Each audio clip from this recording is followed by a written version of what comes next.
Your pet would like to have a word with you. In fact, your dog, cat, bird, horse, fish, even bearded dragon would like to have an entire conversation with you.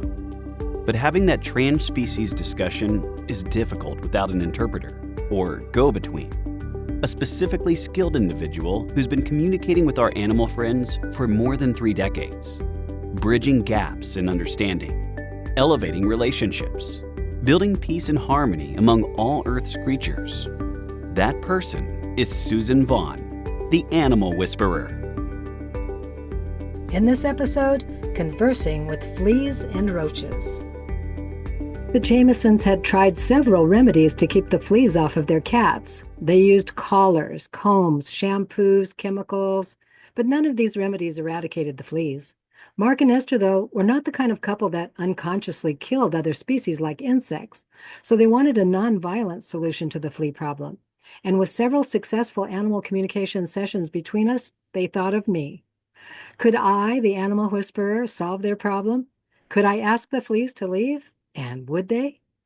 You know, when we were in Albuquerque, we were having the cats were going indoor, outdoor, and they had some fleas. Ointments. Flea collars and ointments and tinctures that you'd rub on their neck, and none of it worked. And then when you asked the fleas to leave, they left. Fleas feed exclusively on blood. So in that earlier consultation, I just asked the fleas to jump off the cats and jump into the grass and then find a new host. Since that consultation, though, the Jamesons had not seen any fleas, so Esther wanted me to see if I could talk to another species inhabiting their home, small, light-colored cockroaches. The couple was about to move out, and they didn't want the landlord's exterminator to poison the insects, so they looked for an alternative solution and thought of interspecies communication. And we've tried to keep everything clean and keep the food out, and take the trash out. But sometimes, we're better than other times at doing all that. And so we just wonder whether it's possible for you to ask the cockroaches if they're willing. I mean, I think they've been in this house for decades, honestly. It's an old house and there's a lot of cover. But basically, when we leave, the landlord's probably going to try and kill them all again. And if there was a way that we could, over the next couple of weeks, I don't know, offer them food outside or whatever they need to get, instead of move out of the house or relocate. Just want to touch. We just don't want to kill them. We don't want to ask the terminator to come in. We just want, to have a alternative solution. Okay. There's always a great chance when you approach them as a fellow species that is worthy of survival. And of course, this animal surely is. Yeah. I mean, you can't kill it. Yeah, amazing survivors. Yeah. So they say they're willing. I mean, they put their leader right out there. You have to speak to the leader of an insect group. So the leader was right there. I let the leader know that we're interested in peaceful coexistence, and could they please vacate this particular house. The leader said any that stay behind, give it a couple of weeks, any that stay behind will be signing up for the extermination of the lifetime. And they show a small offering away from the house. So that would be something like a potato peel or a little something that you might compost that you put several feet from your house, and you just make the declaration that this is your offering to cockroach, with the idea of they have to feed their families too. Esther's profound respect for the cockroach was very helpful. This ancient insect has survived every possible threat for about the last 130 million years, and her desire to live in harmony with nature gave us a real advantage in our negotiation. Interspecies communication allowed them to live amicably. Esther had some other issues to resolve before relocating. She had a delightful relationship with the birds in her yard, and she wanted them to know that the bird feeders might become empty once she moved away.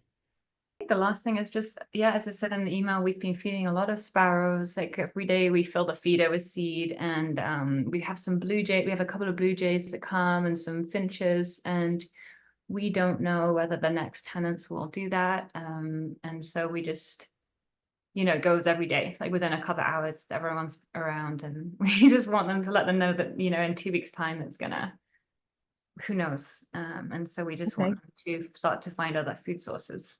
All right, just a moment. Well, the general feeling coming from that is this has been such a delightful relationship. We hear that you're saying it's going to change, but it's been so wonderful both for them and for us, for them to get to see us kind of up close, for us to have a closer personal relationship with humans within the distance that we were comfortable.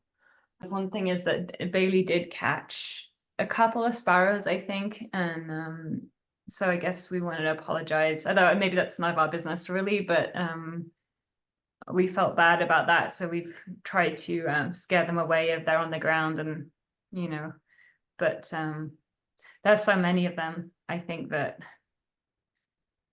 it was sort of inevitable, but I would like to apologize to the birds that got taken.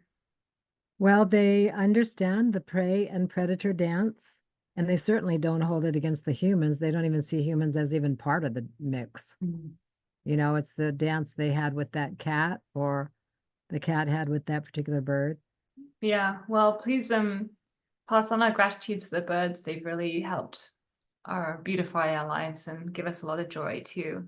This has been like nutrition that was fun and kind of like extravagant is how it feels, like we like the worms, no problem, but this has been fun and kind of colorful seeds and kind of different than we might get, and just has been so much fun. They also claim we have interacted with the cats, and we're up high enough to where they can't really get us, but we enjoy interacting with them anyway. They get excited to see us too. And so it's been a little, relationship with a lot of different entities through the use of this feeder. So they're saying it'll be also interesting to see what happens next. Will we be on our own? Will we be after bugs, more bugs? Will we find another feeder? So Esther and Mark relocated, leaving behind a legacy of love and cooperation with all sentient beings. As they moved to their new home, they took with them a desire to live cooperatively with all life, both inside and outside of their home. Animal and interspecies communication is effective with any living thing. All of life communicates, and everything responds to love and respect. For more episodes in the series, be sure to like, share, and subscribe. To learn all about Suzan Vaughn and her services, visit her website at animalwhisperer.net. Be part of the community by subscribing to her Facebook page, animalwhisperer.net.